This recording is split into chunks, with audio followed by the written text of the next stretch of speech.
Bienvenue à cette nouvelle édition de Questions égyptiennes. Aujourd'hui, à l'ordre du jour, deux questions. La question principale, on va commencer par l'actualité présidentielle avec aujourd'hui ce remaniement ministériel d'importance avec le changement 13 portefeuilles qui ont été donc renouvelés. Aujourd'hui, le président de la République, le président Abdel Fattah al-Sisi, a appelé le Conseil des députés à se réunir pour discuter de ce remaniement ministériel. Un certain nombre de portefeuilles ministériels dont il a été convenu de modifier après des consultations avec le Premier ministre Dr Moustapha Madbouli.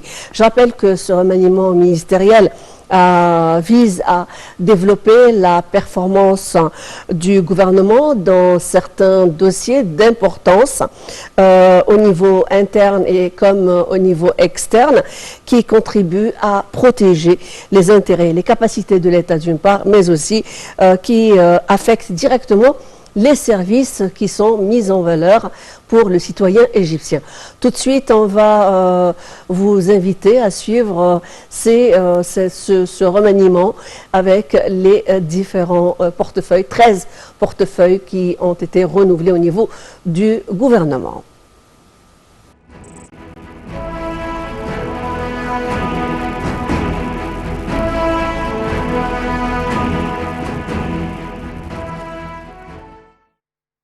Le Conseil des députés, présidé par le conseiller Hanafi El-Gebali, chef du Conseil, a approuvé un remaniement ministériel qui comprenait 13 portefeuilles, dont un premier remaniement que le pays a connu en près de 3 ans. La Chambre des représentants s'était réunie à l'invitation du président Abdel Fattah al-Sisi pour discuter de la modification d'un certain nombre de portefeuilles ministériels. Parmi les ministres nommés, Reda Ghazi, ministre de l'Éducation et l'Enseignement technique, Hani Atif Souilem, ministre de l'Irrigation et des Ressources hydrauliques, Khaled Abdel Ghaffar, ministre de la Santé et de la Population, Mohamed Ayman Achour, ministre de l'Enseignement supérieur, Soha Samir, ministre de l'Immigration, Ahmed Samir Mahmoud, ministre de la Commerce et de l'Industrie, le général du corps d'armée Mohamed Abbas Helmi, ministre de l'Aviation civile, Hassan Chahata, ministre de la Main-d'œuvre, Nivin Al-Kilani, ministre de la Culture, le général Hichem Amna, ministre du Développement local, Mahmoud Kamel Asmat, ministre du secteur des Travaux publics, le général Mohamed Salah ad-Din, ministre de la Production militaire. Le président Abdel Fattah al-Sisi avait appelé le Conseil de députés à se réunir pour discuter du remaniement d'un certain nombre de portefeuilles ministériels dont il a été convenu de modifier après des consultations avec le Premier ministre Dr Moustapha Madbouli. Ce remaniement vise à développer la performance du gouvernement dans certains dossiers importants au niveau interne et externe qui contribuent à protéger les intérêts et les capacités de l'État et qui affectent directement les services fournis aux citoyens égyptiens. Le chef de l'État a remercié toutes les dames et messieurs des ministres qui ont accompli leur mission en souhaitant succès à ceux qui sont chargés de les remplacer.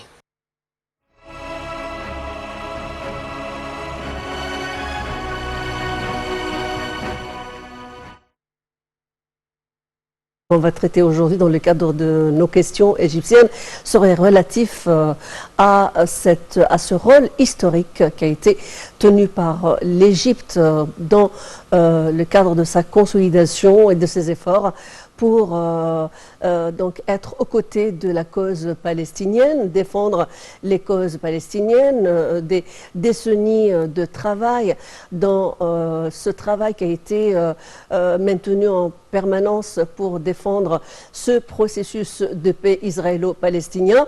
L'Égypte, dernier exploit, c'est le président Fattah al-Sisi qui avait donc qui est intervenu pour créer le cessez-le-feu, donc la semaine dernière, un cessez-le-feu qui a été où il était le seul personnage à pouvoir intervenir et avoir un résultat, suivant donc bien entendu les grandes instances, les grands leaders du monde qui ont attesté que si le président Fattah al-Sisi n'avait pas intervenu, donc la situation de la dégradation de la situation sécuritaire et cette agression israélienne contre la bande de Gaza n'aurait pas été terminée. Les Nations Unies parlent du rôle de l'Égypte, un rôle décisif dans cet accomplissement de ce cessez-le-feu, un accomplissement parmi des dizaines d'années de travail assidu de l'Égypte pour consolider la cause palestinienne. Nous allons donc parler du bilan de l'importance justement de l'Égypte dans la maintenance de cette question de paix, d'équilibre et de sécurité dans la bande de Gaza. Comment l'Égypte, quelles sont les proportions de son rôle, quel est encore son rôle pour la défense des droits du peuple palestinien. Nous avons le plaisir de recevoir au bout du fil Dr Hassam Abdel Fattah, notre analyste politique. Bonsoir Dr Hassam. Oui, bonsoir. Alors aujourd'hui, donc, on va parler de ce rôle millénaire de l'Égypte pour soutenir la cause palestinienne. Dernier en date, c'est cet exploit qui a été salué par la communauté internationale concernant donc l'intervention du président Abdel Fattah al-Sisi pour l'établissement de ce cessez-le-feu qui a eu pour arrêter l'agression israélienne contre la bande de Gaza qui a eu lieu le dimanche dernier à 23h30. Alors, on parle tout d'abord, je vous demande de nous situer aujourd'hui l'actuel des tensions qui existent entre l'État d'Israël et aussi la bande de Gaza, après, bien sûr, comment dirais-je, la non-échéance ou l'entrave de cette question de processus de paix israélo-palestinien. Oui, vous l'avez bien dit, c'est-à-dire c'est un rôle millénaire et j'aimerais bien peut-être, puisque pour jeter la lumière sur la situation actuelle, il faut remonter peut-être jusqu'à l'année 2008, parce qu'en fait, avant 2008, on savait très bien qu'il y avait une délégation sécuritaire égyptienne qui s'est fixée à Gaza, qui était responsable en fait de la gestion en fait de cette zone, puis après Hamas s'est substitué. Mais à partir de cette date, on a vu une escalade qui ne cesse de monter. Et puis après, on a vu des agressions, des offensives israéliennes qui ont visé la bande de Gaza et la situation reste très tendue. Ça a commencé tout d'abord avec Hamas et aujourd'hui on le voit avec le djihad. Alors, si pour la situation actuelle, on sait très bien que l'Égypte jouit d'un statut exceptionnel, particulier, disons privilégié, qui lui permet certainement d'être le meilleur médiateur au moment de crise. Là, on l'a vu ça, c'est-à-dire en mai en 2021, lorsque l'Égypte a mené une médiation après une dizaine de jours d'opérations militaires qui ont complètement détruit l'infrastructure de Gaza. Et à la suite de ça, l'Égypte a réussi en fait à mettre un terme à cette escalade et arrêter définitivement le conflit, ce qui a été salué par tout le monde. Et à partir de là, on peut simplement parler de la position de l'Égypte sur plusieurs plans, comme vous l'avez dit. C'est-à-dire c'est un engagement historique. Oui, un engagement historique depuis très longtemps, étant donné que pour plusieurs facteurs, en effet, non seulement sur le plan sécuritaire, parce qu'il y a des frontières communes entre l'Égypte et la bande de Gaza, donc ça veut dire ce qui menace la sécurité de Gaza, bien sûr, se répercutera sur la stabilité et la sécurité de l'Égypte. Ça, c'est numéro un. Et deuxièmement, c'est un engagement historique de l'Égypte vis-à-vis de la cause palestinienne, parce qu'on sait très bien que ici, ça relève de la sécurité nationale.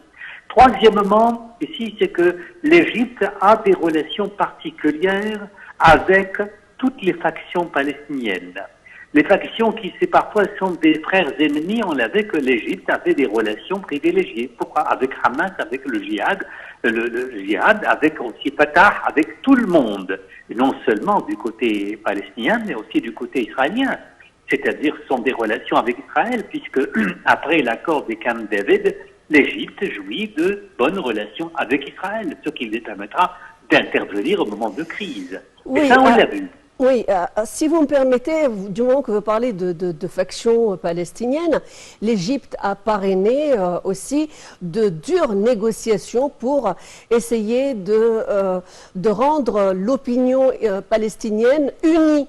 Donc, elle a déployé énormément d'efforts pour réunir les différentes factions palestiniennes. On en est où sur ce sujet? Et là, en fait, l'Égypte a tâché en fait de le faire, mais malgré ça, c'est-à-dire que parfois il y a, comme vous l'avez dit, parfois il y a un accord stable, par exemple, entre les factions palestiniennes, mais vous savez que quelques mois, par exemple, s'écoulent, puis après, tout d'un coup, en fait, explose un autre conflit entre les factions palestiniennes parce qu'ils ne sont pas d'accord. Parce que si vraiment il y a une unité, une union, alors la question se pose. Pourquoi il y a d'un côté Hamas, il y a aussi d'un autre côté Fatah? Ça veut dire qu'il y a toujours des différends et dissensions entre les deux côtés. Et vraiment, ça a été très critiqué par tout le monde. Ce qui fait que maintenant, tout le monde, pour négocier avec, par exemple, les représentants de la Palestine. Avec qui? Avec Hamas? Absolument pas, parce que Hamas, actuellement, est considéré comme, ici, une faction terroriste. C'est la même chose avec le djihad. Enfin, de toute manière, je dirais, puisque nous mettons en lumière la médiation de l'Égypte et les statuts privilégiés de l'Égypte, il ne faut pas oublier qu'après aussi la destruction de l'infrastructure de Gaza, c'est-à-dire l'année dernière, on a vu que le président Abdel Fattah el-Sisi, comme ça, a décrété la nécessité de suivre un processus de reconstruction et la reconstruction de bande de Gaza. C'est pour cela on a vu des ingénieurs, des architectes, des entreprises qui ont pris en charge de reconstruire Gaza. Et aussi, au moment où il y a la pandémie du Covid-19 s'est abattue à Gaza, on a vu des aides, des assistances médicales qui ont été envoyées à Gaza. Pourquoi? Est-ce que là, vraiment, ça confère à l'Égypte, comme je viens de dire, un statut particulier par rapport aux pays arabes. Et c'est pour cela que l'Égypte a été saluée par tous les pays arabes et les pays du Golfe, Qatar, tout le monde. Pourquoi? Grâce, en fait, à cet avantage énorme. Voilà. Et je pense que, actuellement, mais en ce qui concerne les Palestiniens eux-mêmes, et ce qui manque vraiment, c'est, moi, je pense, et je répète, ce qui manque entre les factions palestiniennes, c'est la position unie. Parce que c'est la position unie qui pose vraiment une problématique. Alors, et cette question de non-régularisation de leur statut, ils ne se sont pas réunis, ils n'ont pas pu devenir parler, ou ils ne peuvent pas parler d'une seule voix. C'est ce qui fait qu'il y ait quand même un changement de taille sur le plan, dans le processus de ce dit processus de paix arabo-israélien. Finalement, d'autres pays arabes sont partis donc vers de nouvelles approches dans la résolution même, dans l'entendement même de la situation du règlement de la question palestinienne avec l'État d'Israël.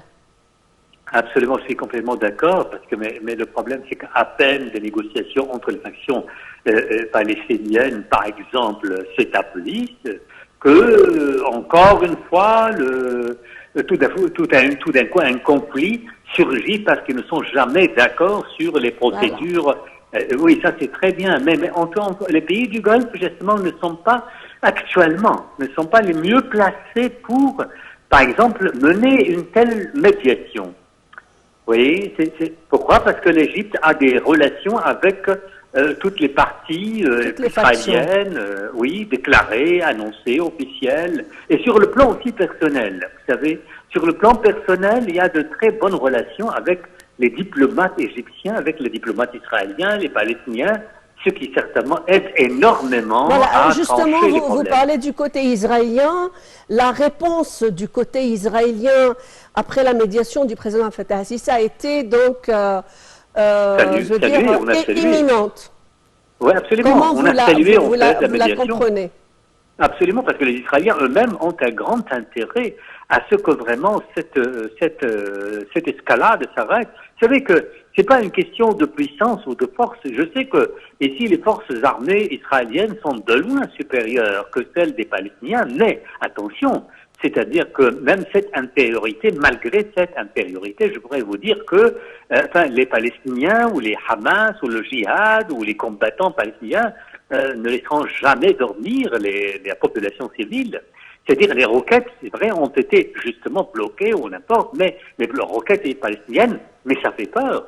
Donc la médiation de l'Égypte, en fait, vient à un moment opportun. Voilà, Et on a vu la bénédiction peut-être pour le peuple israélien qui, lui, il y a eu quand même, c'est un peuple qui a été alarmé par ces questions de roquettes. On a vu un état de panique générale, donc il fallait que ça cesse. Et je pense que l'intervention de l'Égypte a été, comment dirais-je, a été aussi d'importance pour délivrer aussi tout le monde d'une guerre qui pouvait éclater et durer et donc où il pourrait y avoir beaucoup de victimes.